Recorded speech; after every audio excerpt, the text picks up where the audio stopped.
¿Qué tal? ¿Cómo les va? Muy buenos días. Como les anunciábamos antes de la pausa, hoy vamos a conversar sobre cuestiones vinculadas al tránsito y sobre todo sobre la experiencia española, con un experto internacional. Estamos hablando de Javier Moscoso, es teniente coronel de la Guardia Civil Española, además jefe del sector tráfico de Andalucía. ¿Cómo le va? Gracias por venir. ¿Qué tal? Gracias a ustedes por invitarme. Un placer compartir este tiempo con ustedes. ¿Cómo lo trata Uruguay? Uruguay me ha tratado excelentemente bien. Es la primera vez que estoy en este país y la verdad es que me encuentro como en casa. He notado una hospitalidad por parte de todas las personas con las que he tenido contacto y una calidez y un trato excepcional en todos los órdenes, en todos los aspectos del día a día. ¿Es verdad que se nota la influencia española en las calles uruguayas? Ciertamente yo, sinceramente, me siento como si estuviera en una ciudad más española. Me son familiares los ruidos, los olores, la gente, la estructura de la ciudad, todo me resulta tremendamente familiar. Bueno, y eso que no ha tenido demasiada suerte con el clima, porque para lo que es esta época del año, estamos viviendo un clima con bajas temperaturas, lluvia. Me sirve de entrenamiento ahora que empezamos el invierno. Exactamente, se va a ir aclimatando así. Ya voy entrenado para adelantado. Bueno, vamos a conversar un poco sobre su expertise, que es el tema tránsito. ¿Qué nos puede contar sobre la experiencia de la Guardia Civil Española aplicada en cuestiones del tránsito? Bueno, la Guardia Civil Española empieza a trabajar de manera especializada la cuestión de tráfico desde el año 1959. Se produce un boom en el número de vehículos en la carretera y una elevada accidentalidad. Es decir, a una problemática concreta se crea una unidad específicamente pensada y diseñada para atajar esa problemática, que es la agrupación de tráfico de la Guardia Civil. Para que la gente entienda, la Guardia Civil no se dedica solo a cuestiones vinculadas al tráfico. La Guardia Civil lo compone un cuerpo que se fundó en 1844 con más de 81.000 componentes en este momento, de los cuales 10.200 están adjudicados o destinados en la agrupación de tráfico. Las funciones que tiene la Guardia Civil es policía integral. Tiene todas las funciones de seguridad en su ámbito territorial. Compartimos el territorio con el Cuerpo Nacional de Policía, con una ley, la 286, que nos reparte las demarcaciones. Dentro de nuestra área de competencia somos policía integral, somos policía judicial, mantenemos el orden público, seguridad ciudadana. Pero la Guardia Civil es la única competente en España para la seguridad vial de vías interurbanas, travesías y poblaciones donde no exista policía local. La función de vigilancia y ordenación del tráfico lo tenemos compartido con las policías locales, ellos dentro de los cascos urbanos, de las poblaciones donde existen, y nosotros fuera de esos cascos urbanos. Organizacionalmente es relativamente similar a lo que existe en Uruguay, donde hay una policía del tránsito y donde también hay fiscalización por parte de cada uno de los gobiernos departamentales. El tema de que ustedes se encarguen de la fiscalización en las vías, acá no es recurrente, pero sucede. Que sea la policía o la Guardia Civil, en este caso, la que está detrás de la fiscalización del tránsito, es, por lo menos en una primera instancia, una señal de mayor respeto. Digo, por acá, por ejemplo, se da esporádicamente, pero se da agresiones al cuerpo inspectivo en el tránsito. El tema del prestigio policial no se genera con una orden ni con una ley. El prestigio policial hay que ganárselo con el día a día trabajando. Mismas fuerzas de seguridad trabajando en sitios distintos tienen trayectorias profesionales distintas. Es decir, el prestigio profesional, la autoridad en el ejercicio de las funciones hay que ganárselo en el día a día. Se gana pues con corrección, con postura, con un trato adecuado con el ciudadano y además, por supuesto, con una normativa que ampare al agente de la autoridad cuando está ejerciendo sus funciones como tal.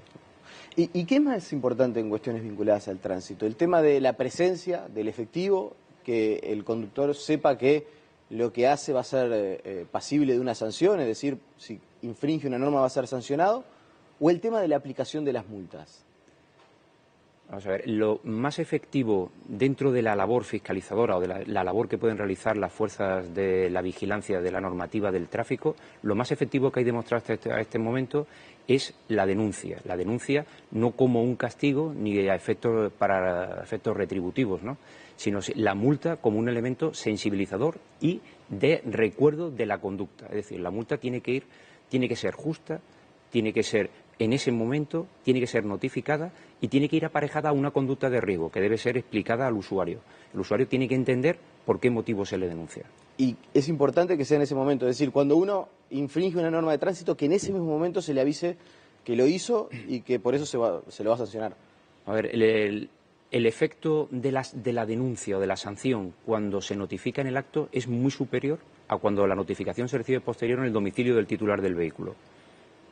Es una pauta de comportamiento y además no tenemos el contacto con el usuario y no le podemos explicar al usuario por qué hemos apreciado que su comportamiento supone un riesgo para el resto de usuarios. Bien, y según lo que he estado leyendo, informándome, hay en España una preocupación que se ha ido atenuando porque los resultados empiezan a ser muy positivos. Sobre todo en particular, desde el año 1999 en adelante hay una reducción bastante importante. Yo anoté algunas cifras, simplemente, por ejemplo, en el año 2003 había cerca de 5.300 fallecidos y al día de hoy, por lo menos en el 2014, hay poco menos de 1.700. Es decir, en 10 años se consiguieron resultados muy alentadores en cuanto a reducir la cantidad de víctimas fatales en el tránsito. ¿Cómo se logró eso?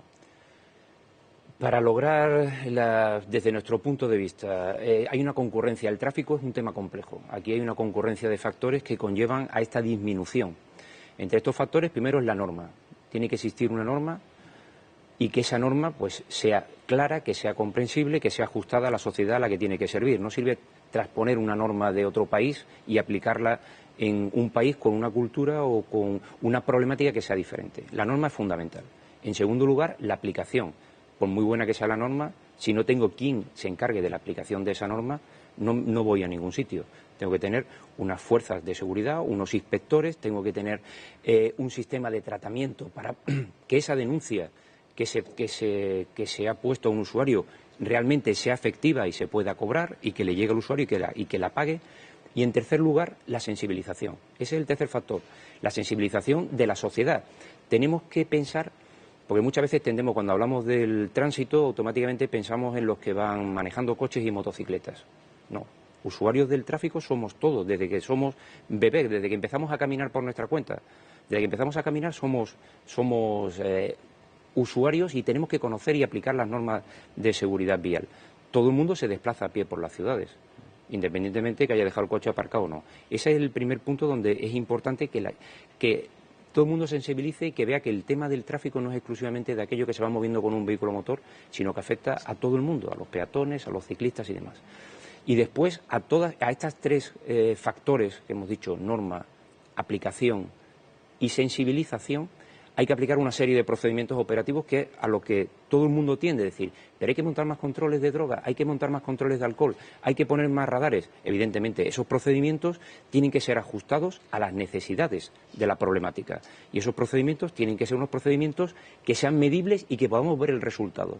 Es decir, si a mí me interesa que se disminuya la velocidad en una vía porque aprecio que hay un riesgo o hay un resultado lesivo muy grande porque los vehículos circulan con una velocidad excesiva, me interesará colocar radares. Pero esos radares no se colocan para sancionar, se colocan para conseguir que se disminuya la velocidad. ¿Sabe que se ha generado, yo no sé si es una especie de polémica, pero aquí en Uruguay se empiezan a funcionar, sobre todo en Montevideo, con las cámaras de vigilancia, los radares instalados en las principales arterias, sobre todo de la capital, por lo menos en un plan que recién ahora incluso empieza, o sea, ya está funcionando, pero recién ahora se empieza a aplicar la multa con valor en dinero en efectivo. Y se habla de la tolerancia del 20%, es decir, está la cámara, hay un límite de velocidad marcado, pero hay una tolerancia para aplicar la multa, es decir, uno tiene hasta un 20% más para ser sancionado. ¿Eso es recomendable? ¿Dar un 20% de tolerancia? ¿Ser flexible al momento de aplicar la multa? En la aplicación del 20% de tolerancia en los aparatos de medición de captación automática de imágenes no es un tema graciable, es que los aparatos están homologados con un margen de error. Entonces eso consiste en el tipo de homologación que le hayan dado al aparato. Nosotros tenemos unos aparatos que ahora mismo están por debajo del 3% de margen de error, no obstante nosotros damos 7 km por hora, no nosotros. La Dirección General de Tráfico ha impartido como instrucción 7 km por hora hasta los 100 km por hora. A partir de ahí pasamos 109, 121, 131. Es un porcentaje en función de la velocidad a la que se circula, pero porque realmente los aparatos de medición no son aparatos exactos, sino que están diseñados y están medidos con una tolerancia de error. Claro, es el margen de error del aparato, no que ese sea tolerable. El margen de error del aparato. Después puede ser que teniendo un margen de error, como le estoy diciendo, de un 3%, porque consideramos que que le damos garantías al denunciado, los podemos subir al 7%. Me parece correcto. Sobre ese tema no hay ningún problema. Respecto al tratamiento automatizado de las sanciones, sí le puedo decir que en España la disciplina del tráfico en vías, en autopistas y autovías, se ha conseguido disciplinar gracias a la colocación de radares fijos. Ahora mismo la tasa de siniestralidad nuestra en autopistas y autovías es bajísima. ¿Por qué? Porque tenemos distribuido por toda la geografía española una serie de radares fijos que están debidamente señalizados y que indican y que aconsejan al conductor disminuir su velocidad. Eso ha conseguido disciplinar el tráfico en las grandes vías, ¿no? Digamos, autopistas y autovías, vías desdobladas. Tenemos además, la DGT dispone de cámaras OCR, lectores de matrículas, que se activan en campañas y que automáticamente van chequeando esa matrícula contra la base de datos de inspecciones técnicas de vehículos. En España existe la inspección técnica de vehículos para todos los vehículos. Vehículos a motor turismo son 4 años a partir de los 4 años y motocicletas a partir de los 5, para garantizar que circulan en perfectas condiciones técnicas. Eso es fundamental, que un vehículo que circule por las carreteras circule en buenas condiciones. O sea, se le exige pues un nivel mínimo de amortiguación, que los neumáticos estén en buenas condiciones, el frenado, que no esté perdiendo aceite, en fin, se comprueban todos los elementos de seguridad básicos para que ese objeto no constituye un riesgo para los demás. O sea que cada auto que va circulando por la ruta, por la vía rápida, es su chapa, su matrícula identificada. Y no solamente vía rápida, también en los accesos a poblaciones. Hay lectores de matrículas, se activan en determinadas campañas que son advertidas previamente y se dice, va a comenzar de esta semana a esta semana. Todas las campañas llevan primero un lanzamiento publicitario, después llevas, durante su ejecución, por supuesto, la orientación del esfuerzo hacia la campaña. La campaña por sí sola, si solo la anunciamos y no la hacemos, o si la hacemos y no la anunciamos, pierde más de la mitad de su eficacia en cualquiera de los dos sentidos. Esto es un dato interesante. ¿Es tan importante la realización de la campaña, la efectivización, como el anuncio? Como el anuncio, evidentemente. Por el efecto que tiene disuasivo en la población. Exacto, correcto. O sea, si yo voy a lanzar una campaña de intensificación de pruebas de alcoholemia, es bueno que la población sepa pues que el 12% de conductores fueron detectados con una tasa de alcohol superior, que si el 15% de conductores fallecidos llevaban alcohol en su organismo, que se ha producido que el 2,3% de los controles preventivos dan positivo. En fin, hay un abanico de información que hay que aportarle al conductor con la finalidad de sensibilizarlo. Esas son campañas que van dirigidas al conductor, hay campañas que van dirigidas a todo tipo de usuario de la vía pública. Y ya lleva algunos días usted aquí en Montevideo, en Uruguay. ¿Con qué se ha encontrado? ¿Qué es lo que ha visto en el tráfico, como le dicen ustedes, el tránsito, como le decimos nosotros? Pues yo pensaba que me iba a encontrar una ciudad más caótica. La ciudad está relativamente bien ordenada, los conductores respetan las normas, y en la autovía no me he encontrado tampoco velocidades, en autopista no me he encontrado velocidades excesivas. La circulación, yo veo que hay cierta concienciación. Me ha llamado la atención la no utilización de casco por parte de todos los conductores de motocicletas, y además lo que me ha llamado la atención es que va por tramos. Hay tramos de carretera en que todos los usuarios circulan con casco y otro tramo en el que es difícil observar a usuarios con casco. Quizás sea motivado por la proximidad a su vivienda, proximidad a su trabajo, desplazamientos de ocio, no sé el tipo de desplazamiento porque no he llegado a analizar eso con profundidad. Pero bueno, veo una población que es consciente y conocedora de las normas. ¿Sabe que aquí en Montevideo el tema del tránsito, sobre todo la congestión que se genera en muchas de las principales vías, es un asunto de creciente preocupación? Un tema que hace no muchos años no estaba ni siquiera en la agenda de los montevideanos, y al día de hoy sí empieza a estar. Y asociado a todo eso es el tema de la siniestralidad y las víctimas fatales. Pero quizás a la gente le preocupa todavía mucho más que hace unos años el tema de la congestión en el tránsito, que usted desde afuera por lo menos no lo ve tan caótico. Yo no lo veo caótico quizás por el tipo de vía por la que me he desplazado. O sea, tendría que ver una visión más global y no solamente la visión parcial. Evidentemente, la mejora económica que sufre un país cuando empieza a progresar económicamente, eso conlleva automáticamente un incremento en el número de vehículos que están circulando, tanto vehículos de 4 ruedas, turismos y motocicletas. Y también conlleva que ese parque se rejuvenezca, cosa que nos favorece. Cuanto más vehículos hay en la vía, más riesgo de congestión y más riesgo de siniestralidad. Eso es evidente. Y el tema de las motos, ¿Es también en España una preocupación? ¿Tiene una alta incidencia en las víctimas mortales de siniestro de tránsito? Los motociclistas los tenemos integrados en todos los colectivos vulnerables y son de especial atención, pero la problemática en España es totalmente diferente a la que he podido detectar aquí en Uruguay. Para nosotros, el motorista que sufre el mayor número de siniestros, ahora mismo está en torno al 79%, son motoristas con edades superiores a 40 años y en motocicletas entre 500 y 650 centímetros cúbicos, y utilizando la motocicleta durante el fin de semana como uso lúdico. Pues ahí es donde usted tiene el problema principal. La mayor tasa de siniestralidad grave. El mayor número de accidentes, lógicamente, se produce en motocicletas y ciclomotores hasta 125, pero eso supone únicamente el 21%, bueno, únicamente, ya es una tasa importante, el 21% de nuestra accidentalidad grave, y se produce en los entornos de las grandes ciudades, lógicamente, con la utilización de la motocicleta como un elemento, una herramienta de trabajo. Claro. ¿Y cómo se puede hacer para que aquí en Uruguay el panorama es bien distinto, por cierto? Sí. La mayor cantidad de víctimas mortales de los siniestros de tránsito son por gente que se desplaza en moto, no por gente que se desplaza. Hay muy pocas motos de alta cilindrada para ir a muy alta velocidad en las vías. ¿Cómo se puede hacer para tratar de bajar esa siniestralidad? ¿Qué han hecho ustedes?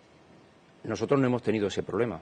Bueno, pero han tenido, usted habla de un 21% de motos de baja cilindrada. Evidentemente, claro. Nosotros primero lo que hacemos, como cualquier plan operativo, primero es detectar cuál es la problemática y dónde se produce. Es decir, qué tipo de accidentalidad, qué usuario es el que tiene la accidentalidad y por qué motivo se produce la accidentalidad. Normalmente son por desatenciones a la conducción. A continuación, montamos controles específicos para atender a esa problemática. Si se producen controles, si se producen accidentes por alcances en la entrada de la población, lo que hago es colocar fuerza de presencia, porque si monto un control durante un momento de retención, encima voy a ser responsable de toda la retención. Lo que hago es únicamente actuar con presencia. Realizo controles hacia el tipo perfecto, hacia el perfil de la víctima. Busco el usuario entre 21 y 30 años, que es el que tiene el accidente, que utiliza la moto para ir a trabajar. A la entrada lo hago con presencia, la mera presencia ya consigo una importante disminución de la accidentalidad porque corrige el comportamiento del usuario, tiene un efecto temporal. La presencia no es que me ha visto por la mañana y ya se acuerda de mí todo el día, pero tiene un efecto temporal en el tiempo que nos permite garantizar que pueda llegar a su lugar de destino sin sufrir ningún incidente, ningún siniestro de tráfico. Y por otro lado, tenemos las campañas que realizamos cuando se desplaza hacia afuera, cuando sale de su lugar de trabajo, que ya no hay ningún tipo de problema de tráfico, de congestión, en el cual, aparte de comprobar que se encuentra perfectamente de su documentación personal, evidentemente tiene permiso para conducir el vehículo que lleva, que tiene la documentación en regla del vehículo fundamental, el seguro, la ITV en vigor, además aprovechamos para hacer una labor pedagógica con él. Es decir, si lo observamos sin guantes, pretendemos convencerle para que utilice guantes de protección. Si no lleva chaqueta de protección con protecciones homologadas, exactamente igual. Es una forma continua de tratar de concienciar. Pero usted no tiene el problema de gente que ande sin casco. No. Nosotros tenemos un 3% de los fallecidos en motocicletas en este año 2016 que lo tenemos catalogado como no hacer uso del casco. Pero ese no hacer uso del casco, nosotros, como ya le comenté antes, hacemos todas las vías interurbanas, incluidos caminos. Estas personas que circulan sin casco normalmente son por llevar cascos no homologados o por llevarlo indebidamente abrochados. En un siniestro con una motocicleta las fuerzas que se producen son tremendas y no es extraño que un casco incorrectamente colocado se desprenda de la cabeza. O sea que de alguna manera se sorprendió bastante cuando vio en algunas vías o rutas que gente se desplazaba sin casco. Quizás sea el elemento que más me ha llamado la atención. Y, a ver, ¿qué será? ¿Una falta de conciencia, un tema cultural? Yo creo que aquí hay una concurrencia de factores, pero más por lo que me han aportado ustedes que por lo que yo puedo conocer por mí mismo, ¿no? El tema de quizás demostrar la hombría o quizás demostrar la indestructibilidad, ¿no?, del joven que está convencido de que no lo piensa. Luego tenemos que actuar desde el ámbito de la concienciación del usuario, pero hay un componente cultural importante que va a costar trabajo modificar ese comportamiento. A ver, pero si estamos hablando obviamente, quizás a usted le falta todavía más información, es simplemente una observación de algunos días. Pero, y la información que me han aportado, claro, los compañeros de la policía. Ahora, si usted tuviera que atacar específicamente ese problema, ¿qué recomendaría? Yo comenzaría con unas campañas de sensibilización. Yo sé que ahora mismo han adoptado una medida extraordinaria, que es que a cada motocicleta obligatoriamente tiene que venderse con un casco. Lo que tenemos que conseguir es que ese casco sea colocado en la cabeza del conductor y que además los usuarios también porten casco y que los usuarios sean los que están homologados para la motocicleta. También he visto motocicletas que portan 3 personas o incluso 4 personas. La motocicleta tiene una homologación para circular con un peso máximo y con un número máximo de ocupantes. Eso es fundamental respetarlo. La motocicleta no está preparada para llevar tanto peso, ni para llevar todas esas cargas, porque las inercias se modifican y la motocicleta no está diseñada para eso. Entonces tenemos que conseguir concienciación, presencia y, finalmente, evidentemente, obligar al cumplimiento de la norma. ¿Y son procesos largos?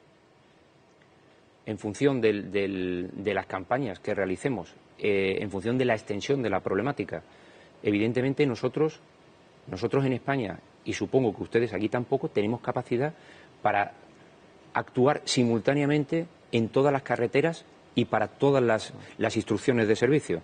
O sea, tenemos que elegir cuál es la directriz, cuál es el eje que me interesa seguir, establecer una serie de lugares y trabajar en esos lugares. Bien, ya la última, porque es un tema que se viene aquí en el Uruguay también. Realmente desconozco cómo es en España. ¿Es mejor una libreta de conducir por puntos? Esto de que cuando hay una sanción a uno le quede registrada, vamos a decir, en la libreta de conducir, o como hay todavía en el Uruguay, una libreta que en realidad uno va, lo sancionan, paga la multa y queda su foja prácticamente en blanco, salvo en algunas infracciones como por ejemplo el consumo de alcohol y eso. Yo le puedo decir que desde el año 2007 el permiso de conducir por punto en España ha supuesto una mejora notable en el comportamiento de los conductores. Los conductores pensaban que tenían el riesgo de perder el permiso de conducir. La mayoría de nosotros necesitamos el permiso de conducir bien por motivos profesionales o bien porque nos desplazamos a cualquier sitio. O sea, el vehículo constituye hoy en día una herramienta fundamental de trabajo y de ocio. La gente tenía miedo al no conocer la realidad de los efectos. Finalmente, ya una vez transcurrido un plazo más que prudencial, quizás el efecto del permiso de conducir, no voy a decir que no, del permiso de conducir por punto, no voy a decir que no sirva, porque es muy eficaz, pero el usuario ha perdido el miedo porque al final lo que demostramos es que aquellos que piden el permiso de conducir son muy pocos y son los que mantienen una conducta asocial completamente. Son unas personas que van en contra de la norma por principio. Javier Moscoso Sicardo, teniente coronel de la Guardia Civil Española, jefe de tráfico de Andalucía, que disfrute lo que le queda aquí en el Uruguay. Le agradecemos su presencia esta mañana. Muchísimas gracias a ustedes, un placer. La pausa y seguimos con muchas más noticias.